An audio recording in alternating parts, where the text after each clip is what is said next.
ബോണ്ടിനെ ആരാണ് മറക്കുക? ജെയിംസ് ബോണ്ടിനെ മറക്കാത്തിടത്തോളം കാലം സീൻ കോണറിയെ നമുക്ക് മറക്കാൻ പറ്റില്ല. മൈ നെയിം ഈസ് ബോണ്ട് എന്ന് പറഞ്ഞാൽ അത് സീൻ കോണറിയുടെ മുഖത്തിന് ശേഷം ഒരുപാട് ആൾക്കാർ, P.S. ബോസ്നൻ മുതൽ ടോബി സ്റ്റീഫൻസ് വരെ ആയിട്ട് ഒരുപാട് പേര് അവതരിപ്പിച്ചെങ്കിലും ഇയാൻ ഫ്ലെമിംഗ് ആണ് ജെയിംസ് ബോണ്ടിനെ സൃഷ്ടിച്ചതെന്ന് പോലും പലരും ഓർക്കുന്നുണ്ടാവില്ല. പക്ഷെ സീൻ കോണറിയുടെ മുഖം പറഞ്ഞാൽ അതാണ് ജെയിംസ് ബോണ്ട്.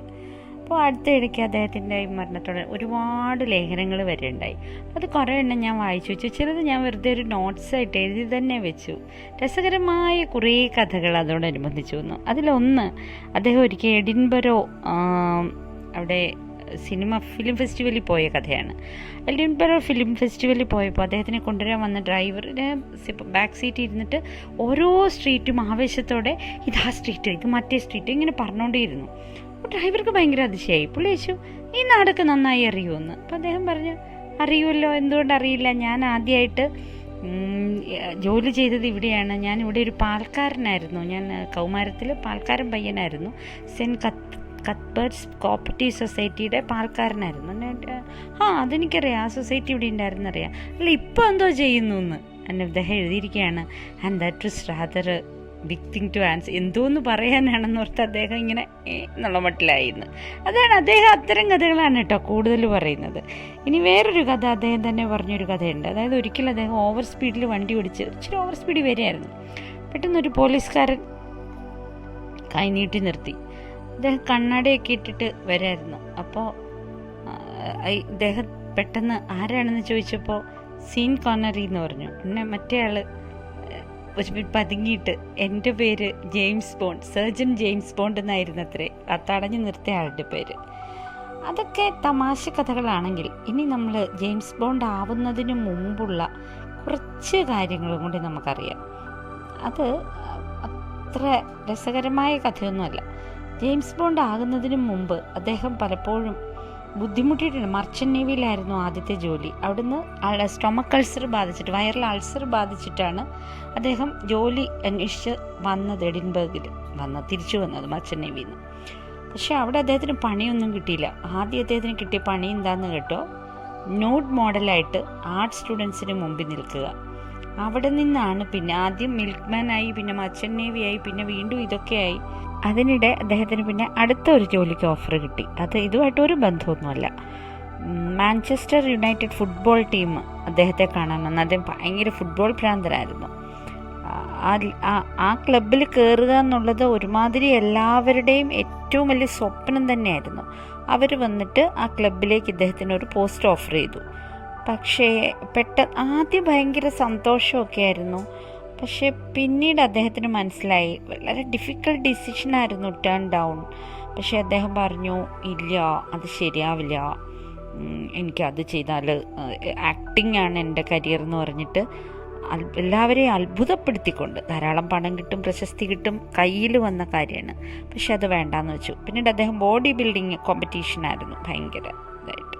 എന്നിട്ട് 18 വയസ്സിന് മുമ്പ് തന്നെ 6'2" ഹൈറ്റ് എത്തിയിരുന്ന അദ്ദേഹത്തിന് മിസ്റ്റർ യൂണിവേഴ്സ് കോമ്പറ്റീഷന് മിസ്റ്റർ ടോൾമാൻ എന്ന സീറ്റ് പോലും കിട്ടിയില്ല. തേർഡായിട്ട് മിസ്റ്റർ യൂണിവേഴ്സിറ്റി വന്നു അത്രേ. പക്ഷേ മിസ്റ്റർ ടോൾമാൻ എന്നുള്ളത് വേറെ ആരാണ് കൊണ്ടുപോയത്.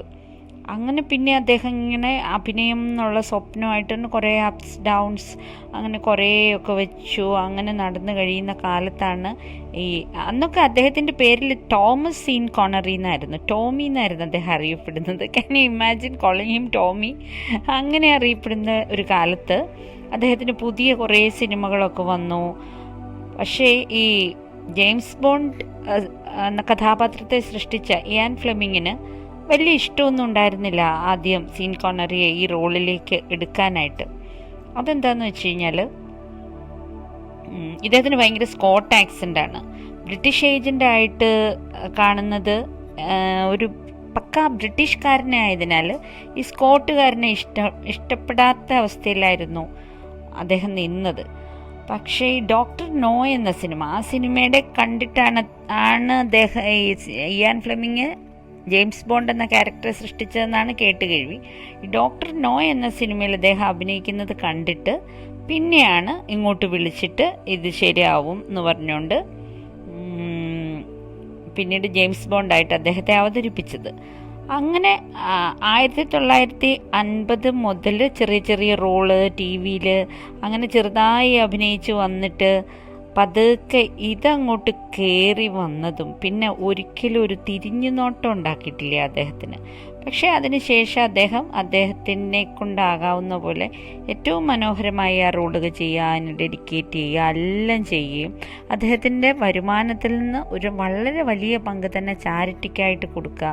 അങ്ങനെ ഒരുപാട് പീപ്പിൾസ് മാനൂടെ ആയ ഒരാളായിരുന്നു സീൻ കോണറി. കുറേ നമ്മൾ അദ്ദേഹത്തിൻ്റെ നല്ല കാര്യങ്ങളൊക്കെ പറഞ്ഞു പുകഴ്ത്തി. ശരി തന്നെ, ഒന്ന് തിരിഞ്ഞു നോക്കുകയെ, ഒന്ന് ആലോചിക്കും. ഒരു മിൽക്ക്മാനായിട്ട് വന്നിട്ട് ഒരു തുല്ലാഞ്ഞിട്ടും തൻ്റെ ആ ഒരു കഴിവിനെ, തൻ്റെ ലക്ഷ്യത്തെ, ആ വിശ്വസിച്ച ആ നിമിഷത്തെ, അന്നത്തെ ഈവനിങ് ഒന്ന് ആലോചിച്ച് നോക്കൂ. അതായത് ഇത്രയും വലിയൊരു ഓഫർ ടേൺ ഡൗൺ ചെയ്തിട്ട് മറ്റേ കയ്യിലൊന്നും ഇല്ലാതെ ഒരു ദിവസം. ഞാൻ ആ ഈ സന്ധ്യയെക്കുറിച്ചാണ് ആലോചിക്കുന്നത്. അത് വേണ്ടെന്ന് വെച്ച സന്ധ്യ. എന്തായിരിക്കും അദ്ദേഹത്തിൻ്റെ മനസ്സിൽ കൂടി അന്ന് കടന്നുപോയത്? പ്രതീക്ഷകൾ ഒരുപാടുണ്ടെങ്കിലും ആശങ്കകളും ഉണ്ടായിരിക്കില്ലേ? പക്ഷേ അദ്ദേഹത്തിൻ്റെ ജീവിതകഥയിൽ പറയുന്നത് ആ ടേണിംഗ് പോയിൻ്റാണ് അദ്ദേഹത്തെ വീണ്ടും കുതിച്ചുയരാൻ.